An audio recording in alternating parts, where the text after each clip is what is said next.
What's up, YouTube? Brad Hoover from Rants. Alright, so does the MCU have pacing issues when it comes to their television series?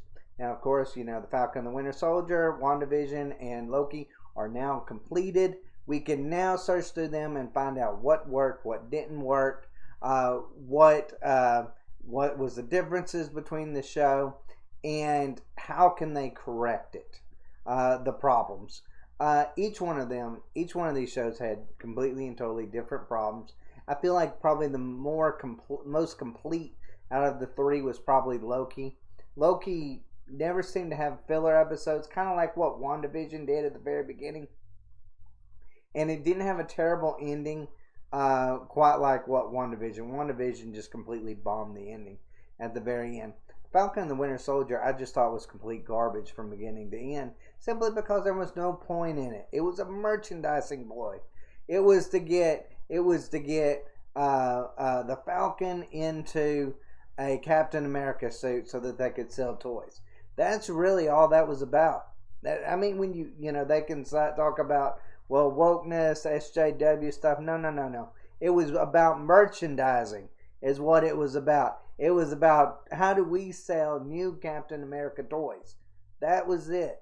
That's the reason why I'm not really a fan of that series, is because there was no point of that series. But as far as the pacing issue when it come to all those three, I think there was significant problems. Whether it went from being too short, too long in a lot of ways, filler episodes, in between the episodes was kind of a bore in a lot of ways. They really just couldn't just hit that mark every single moment, kind of like what they do in a lot of their films. Now, a lot of that has to do with, them trying to make the MCU into a television series in the first place. They were always touting their mini movies, and so expect grand spectacles. And you know what? For the most part, they delivered on what they were promising.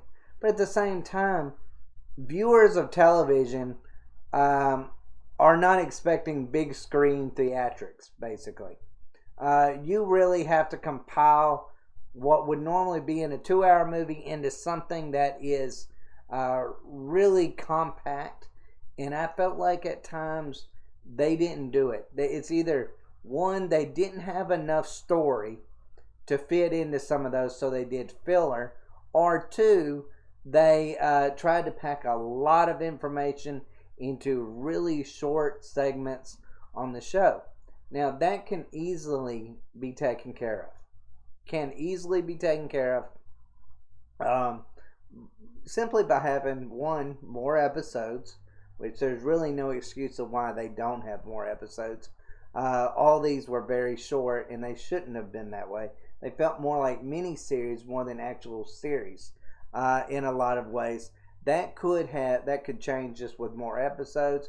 That could also change with maybe getting writers that are more familiar when it comes to television rather than movies. Seems like a lot of these writers that they've got are brought down from MCU movies and put into these series and say, hey, do your magic that you've been doing on the big screen, on the small screen, and make it just like you would do on that big screen. It doesn't work. The MCU going forward is going to have to work on this. But I just want to read a little bit of this Screen Rant article that's talking about this very same thing. Let's go down to it and let's read it a little bit. Alright, it says, the biggest issue with all three of MCU live-action shows is pacing problems. However, before the next wave of shows hits Disney+, Marvel has to address the pacing issues. Some WandaVision episodes were so short, it felt as though they'd barely begun before the end credits started rolling. As a drama instead of a sitcom, Falcon and Winter Soldier episodes were much longer than those of WandaVision, but it stuffed an enormous amount of plot and complex themes into just 6 episodes. Pretty much, I mean, look, Another thing that they can do is maybe, I get it, they want the old Marvel logo to come in, but that seems like that takes forever to come in now. And they could really just completely just do a quick logo burst of, Marvel and then get to it. That would at least give you an extra minute of dialogue, maybe, or extra minute of a story. But anyways, it goes on to state certain storylines were dropped for a time or completely, and others felt rushed. The storylines that were dropped, especially in WandaVision, I thought were just ruined the show in a lot of ways. Because it's hard to go back and watch that show simply because everything that they built up to, all this fan expectation, it's like, you know what, we're going to build up this expectation, but we're not going to follow through with anything of what fans are expecting. That isn't going down the unexpected route. That's just giving us nothing. So by the time you got to the Falcon and the Winter Soldier, nobody cared about speculation. Nobody cared. Even with Loki, you saw less and less articles about what's going to happen next because fans just really weren't that intrigued, because it was like we're wasting our time in a lot of ways. But yeah, I think that is probably the biggest problem with WandaVision, and I think it ruined the MCU series going forward when it comes to that. But it says, of the three shows, Loki fared the best in this regard, but even it had its problems, with varying episode lengths that made it hard to settle into the storytelling rhythm that episodic TV series need and that audiences look for. The only time that I can really say that I was completely and totally bored with Loki was that train scene. I think it was in episode, I could be wrong, episode 5 or so, and where they were doing that train scene where you had Loki and Sylvie talking about their past, and then they had to put in that that whole long bit of dialogue just simply to tell that Loki was bi.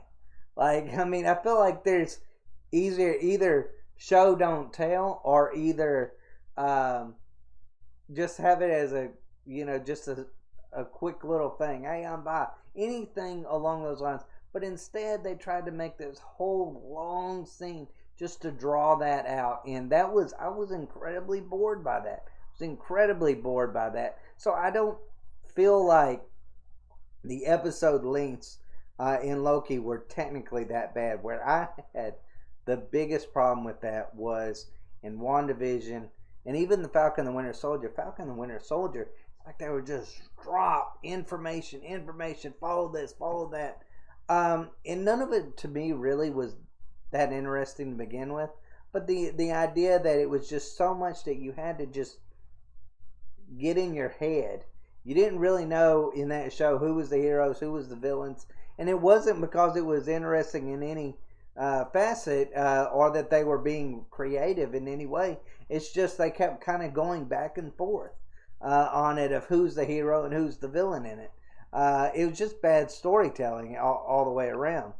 But anyways, it says, in fairness to Marvel, the MCU Disney Plus shows aren't the first, nor will they be the last shows to have pacing problems. They aren't even the first Marvel streaming shows to have pacing problems. Complaints about pacing plagued Marvel Television's Netflix shows. Two, it's an issue endemic to the streaming age for a few reasons. TV shows were all predictably paced before the advent of streaming due to the fact that they were all network or cable and thus built around commercial breaks. I feel like that's an excuse. That's an excuse because it all comes down to good writing. That's it. Like, just good writing. Write compact, clear, precise storylines. You don't have to break the mold. You don't have to give us a million things to think about. Keep it simple. Make the characters interesting and go with that. I feel like sometimes writers try to get a little too creative, and that's really their biggest fault, and that's where a lot of these things fall short.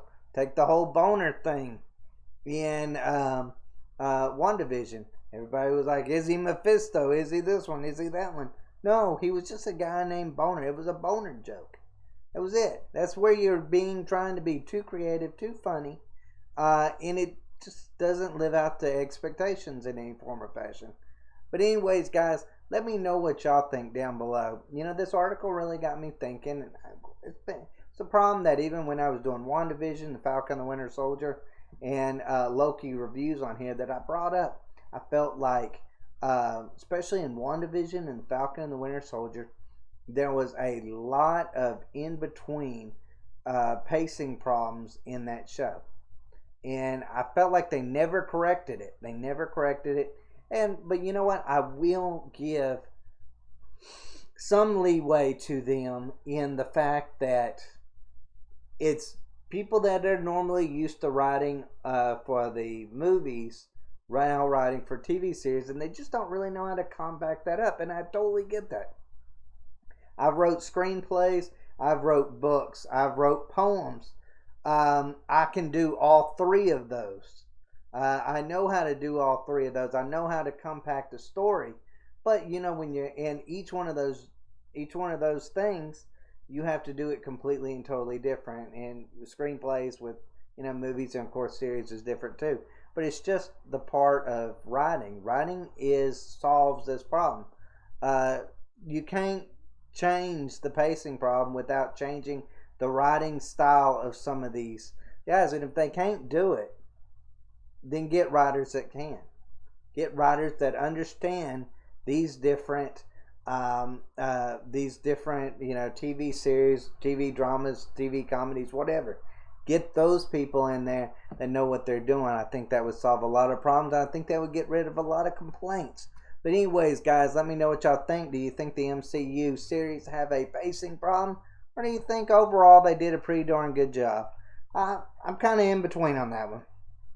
But overall, I would say there was a pacing problem, a filler problem. Some of those episodes in WandaVision and The Falcon and the Winter Soldier reminded me a little bit of a show called Naruto, where you'll have a bunch of great scenes, great episodes, and then all of a sudden you'd have a training montage that goes on for like 10 episodes straight. Felt a lot like that. I know I'm way off track when it comes to Naruto to Marvel, but follow my logic here. Anyways, guys, let me know what y'all think down below. And as always, thanks for watching.